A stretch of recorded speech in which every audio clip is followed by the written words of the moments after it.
فاروق حبیب نے پاکستان تحریک انصاف کو خیرباد کہہ دیا۔ استحکام پاکستان پارٹی میں شامل ہو گئے۔ کہتے ہیں شیطان کا راستہ چھوڑ کر آدم کے راستے پر آ گیا۔ عدم اعتماد کے بعد چیئرمین پی ٹی آئی نے پرتشدد مزاحمت کا راستہ اختیار کیا۔ بیلٹ کی بجائے بلٹ کی تلقین کرتے تھے۔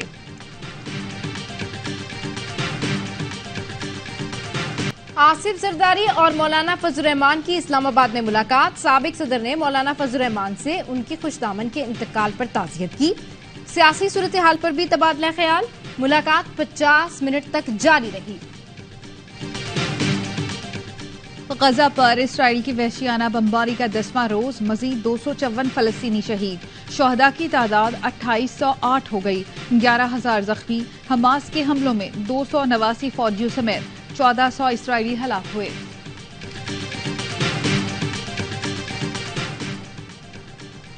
اور پاکستان کا ہنگامی بنیادوں پر غزہ کے نہتے فلسطینیوں کے لیے امداد بھیجنے کا فیصلہ۔ ترجمان دفتر خارجہ نے کہا، غزہ کی پٹی پر اسرائیل کی کھلی جارحیت اور ناکہ بندی نے صورتحال گمبھیر بنا دی۔ امداد کی ترسیل کے لیے فلسطینی ہلال احمر سوسائٹی سے رابطے میں ہیں۔ نگراں وزیر اعظم 4 روزہ دورے پر چین پہنچ گئے۔ بیجنگ پہنچنے پر انوار الحق کاکڑ کا پرتپاک استقبال کیا گیا۔ نگراں وزیر اعظم بیلٹ اینڈ روڈ فورم میں پاکستان کی نمائندگی کریں گے۔ چینی صدر شی جن پنگ وزیر اعظم اور دیگر سینئر قیادت سے ملاقات کریں گے۔ فورم میں دیگر ممالک کے سربراہوں سے بھی ملیں گے۔ چین میں کاروباری شخصیات سے بھی اہم ملاقاتیں ہوں گی۔ دونوں ملکوں کے درمیان مختلف شعبوں میں تعاون کے سمجھوتوں پر دستخط ہوں گے۔ نگراں وزیر خزانہ بھی معاشی ٹیم کے ہمراہ بیلٹ اینڈ روڈ کانفرنس کے لیے چین پہنچ گئی۔ معاشی ٹیم کی چین میں موجودگی کے دوران ML1 کا نظرثانی شدہ پلان فائنل ہوگا۔ سائفر کیس میں چیئرمین پی ٹی آئی کی درخواست ضمانت پر فیصلہ محفوظ کر لیا۔ چیف جسٹس اسلام آباد ہائی کورٹ جسٹس عامر فاروق نے دلائل سننے کے بعد فیصلہ محفوظ کیا۔ سائفر کیس کی اخراج مقدمہ کی درخواست پر بھی عدالت نے فیصلہ محفوظ کر لیا۔ دوران سماعت لطیف کھوسہ نے دلائل میں کہا، سائفر کو وفاقی کابینہ نے ڈی کلاسیفائی کیا تھا۔ آرٹیکل 248 میں واضح ہے، چیئرمین پی ٹی آئی کو بطور وزیر اعظم استثناء حاصل ہے۔ سائفر کیس کے جیل ٹرائل کے خلاف چیئرمین پی ٹی آئی کی درخواست اسلام آباد ہائی کورٹ نے نمٹا دی۔ عدالت نے کہا، جیل ٹرائل سیکیورٹی کے مد نظر چیئرمین پی ٹی آئی کے حق میں ہے۔ بظاہر جیل ٹرائل پر کوئی بدنیتی نظر نہیں آئی۔ چیئرمین پی ٹی آئی کو جیل ٹرائل پر تحفظات ہوں تو ٹرائل کورٹ سے رجوع کر سکتے ہیں۔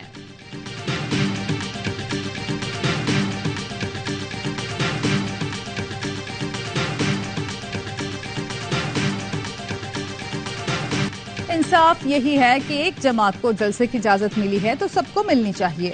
خواہش ہے چیئرمین پی ٹی آئی اور نواز شریف انتخابی مہم کے لیے آزاد ہوں۔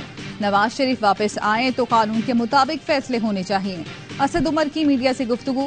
9 مئی کے مقدمات میں اسد عمر، علیمہ خان اور اسما خان کی عبوری ضمانت میں 31 اکتوبر تک توسیع۔ لاہور کی انسداد دہشت گردی عدالت نے آئندہ سماعت پر مقدمے کا ریکارڈ طلب کر لیا۔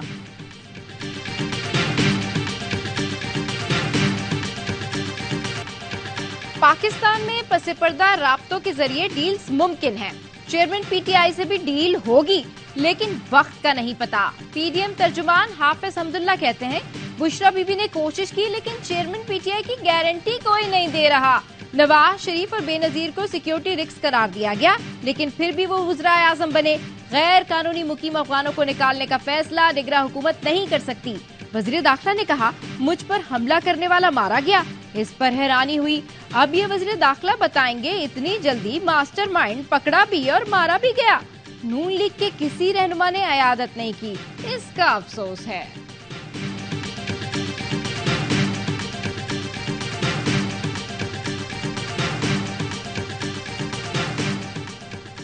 عمان کے بری فوج کے کمانڈر میجر جنرل مطر بن سلیم بن راشد کی آرمی چیف جنرل ناصر منیر سے ملاقات۔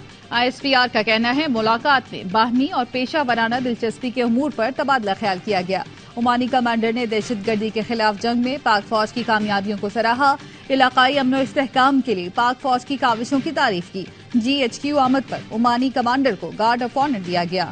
میجر جنرل مطر بن سلیم کی یادگار شہداء پر حاضری پھول رکھے۔